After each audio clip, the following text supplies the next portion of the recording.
by 2030 what they are like this is by the tourism report only, that by 2030 almost 30 million visitors will be visiting Dubai. Now if you see from the last 1.5 year, people have actually there is a increase in the numbers wherein people are shifting their family, right? When you talk from India, from Pakistan, from Russia, wherever the country, right?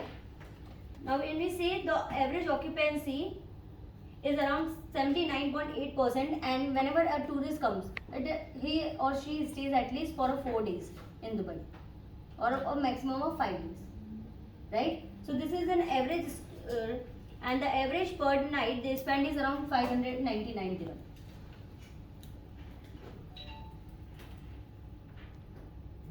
Now why we are putting more emphasis on a short term rental is because in Dubai, if you see, there are around 809 hotels, which is like almost 146,000 basically available rooms, right?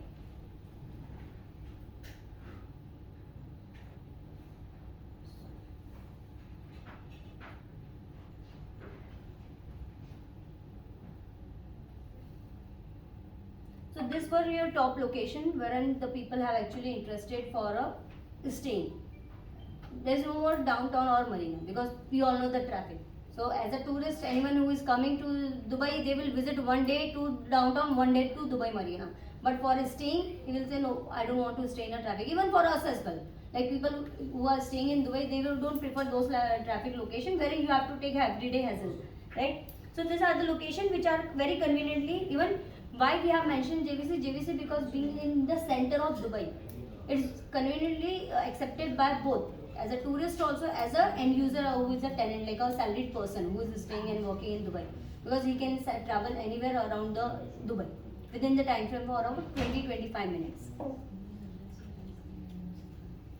So this is something about JVC. I will be sharing you this this PDF if you want to present in front of your client. Now why we are putting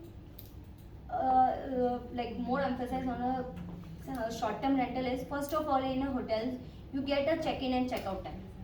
So you have to enter, you have to exit within the frame, right? You pay only for the room what you are using. You hardly get an access to all the amenities of the hotel, or majorly you get an access to the gym or a swimming pool.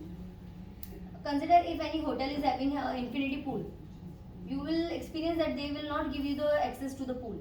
They will say you have to take a day pass, then you can use it, right? So you have a certain limitations. You have a check-in, check-out time, plus you don't get a separate parking.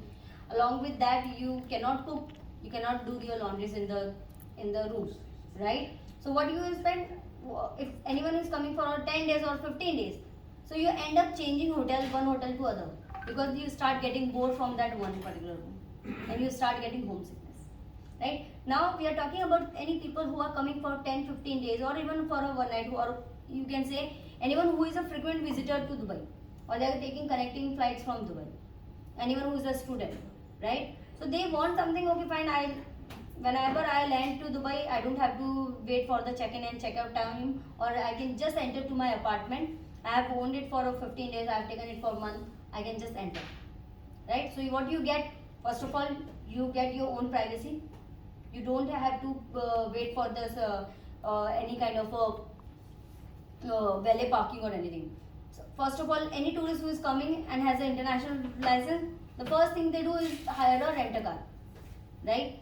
Then you can easily cook. You have your own access to the kitchen, your laundries, or you have the restaurants under the building itself as well. Plus, you get access to all the 40 amenities what are there in that building. So your tenant or your short-term tenant can have the access. You don't have to pay additional charges to have that, right? So what you pay? First of all, you are having a residential apartment. So in a short-term rental, you are getting a rental according to the commercial property. So you end up saving your additional 5% VAT, right? Own parking, holiday home managed by Danube or Danube appointed service provider, concierge deck, valet services, not a rental pool basically.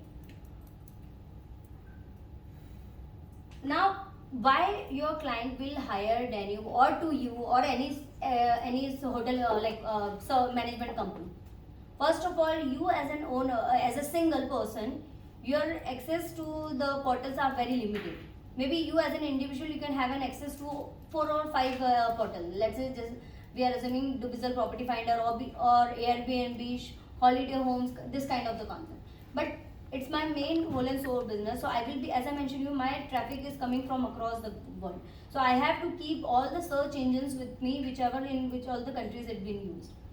So I will be having a continuous traffic, right? Along with that, you have a lot of time and works, basically high potential for errors, because you get sometimes you neglect something and you don't know the pros and cons of that thing, right? So why your client will hire you or us?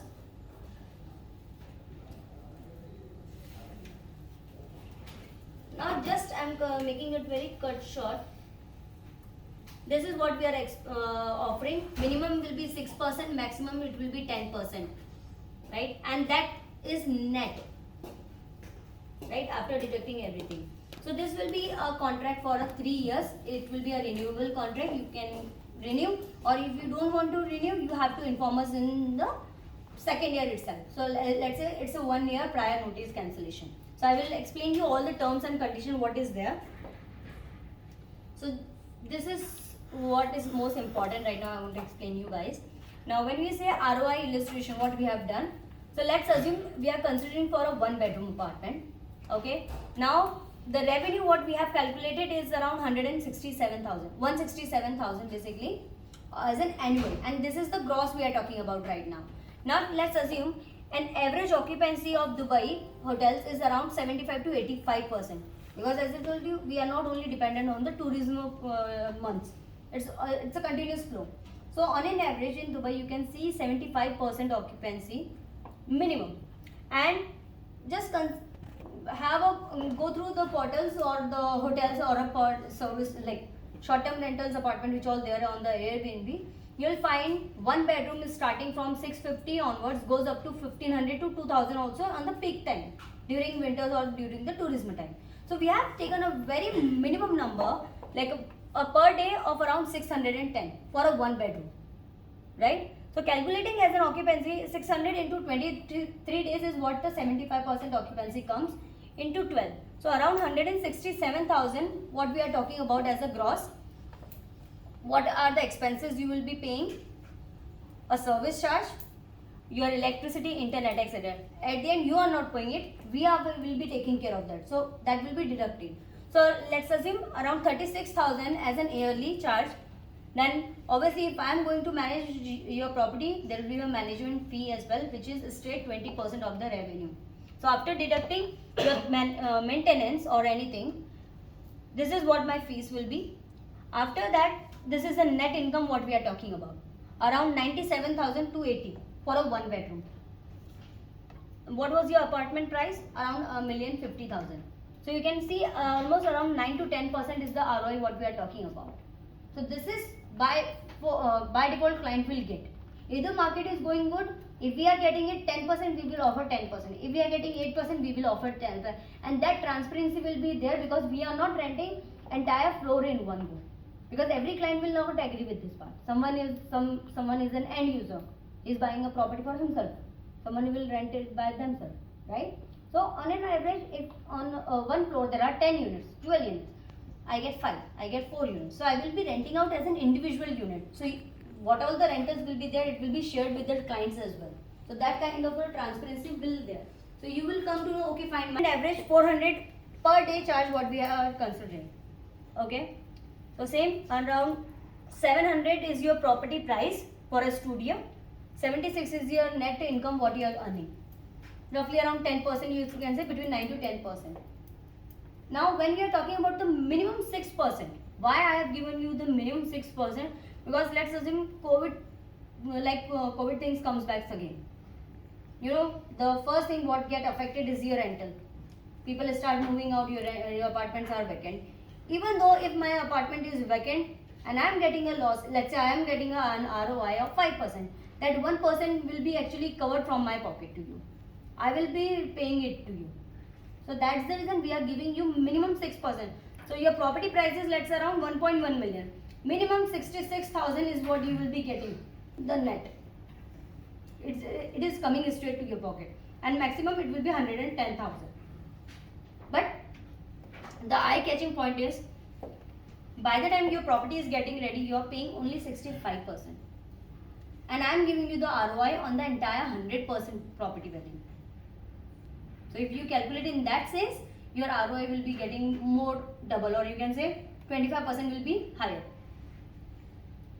because that remaining 35%, which is the post handover, will actually be covered from your rental. If I am giving